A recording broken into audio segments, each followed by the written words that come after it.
बिस्मिल्लाहिर्रहमानिर्रहीम, अस्सलाम वालेकुम व्यूवर्स, वेलकम टू TSC। मैं हूं अदील मंसूर। आज हम आपसे बात करेंगे कि रमज़ानों में ब्लड शुगर लेवल को कैसे मैनेज करें।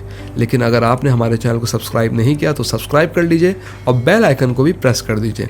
रमज़ान करीब आ रहे हैं और जैसे जैसे दिन गुजरते जा रहे हैं शुगर के पेशेंट्स के लिए टेंशन बढ़ती जा रही है, क्योंकि होता यह है कि रमज़ान में जिस तरह का हमारा फूड मेन्यू होता है, जो बरसा बरस ट्रेडिशनली इस्तेमाल होता आ रहा होता है, वो ऐसे लोगों को बिल्कुल सूट नहीं करता और इससे तबीयत खराब होने के खदशात बढ़ जाते हैं। आज की इस वीडियो में आपके साथ कुछ ऐसे रूटीन पे बात करेंगे जिससे आपको रोजे में दुश्वारी नहीं हो। अभी रमजान में कुछ वक्त बाकी है, तो आज ही से अपने रूटीन को बदलने की कोशिश करिए। डायबिटीज का सबसे अहम मसला, जिसे रूट कॉज कहा जा सकता है, वो है इंसुलिन रेजिस्टेंस। होता यह है कि बॉडी के सेल्स मोटापे या दूसरी वजह से इंसुलिन को रिस्पॉन्स देना छोड़ देते हैं और ऐसे में ग्लूकोज सेल्स में नहीं जा पाते। ये ग्लूकोज खून में बढ़ता रहता है और जिस्म के मुख्तलिफ हिस्सों को नुकसान पहुंचाता है। इन दोनों मसलों यानी इंसुलिन रेजिस्टेंस और हाई ब्लड शुगर को मैनेज करना ही हमारा टारगेट है। सबसे पहले काम तो आपने ये करना है कि रोजाना वॉक को अपने ऊपर फर्ज कर लीजिए। साथ में कुछ एक्सरसाइजेज जैसे कि योगा वगैरह करें तो क्या बात होगी।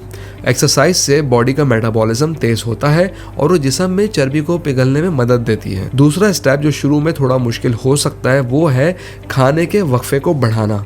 ये मुश्किल इसलिए लगता है क्योंकि स्टार्टिंग में हमारे जिस्म को इस तरह की डाइट प्लान की आदत नहीं होती और जैसे ही ग्लूकोज खून में थोड़ा कम होने लगता है बॉडी इस चेंज को रेजिस्ट करती है। इसलिए एकदम फास्टिंग हम आपसे नहीं कहेंगे, बल्कि आहिस्ता आहिस्ता अपने जिस्म को इस नए रूटीन से मुतारिफ करवाना ज़रूरी है। पहले दिन मसलन आज अगर आपने खाना रात को 10 बजे खाया है तो सुबह उठ के थोड़ी देर इंतज़ार करें, देखें कब तक आप भूखे रह सकते हैं। ब्लैक कॉफ़ी या ग्रीन टी विदाउट शुगर ले सकते हैं। बीपी का इशू नहीं है तो पानी में हल्का सा नमक डाल के पी लें। ज़्यादा से ज़्यादा टाइम गुजारें।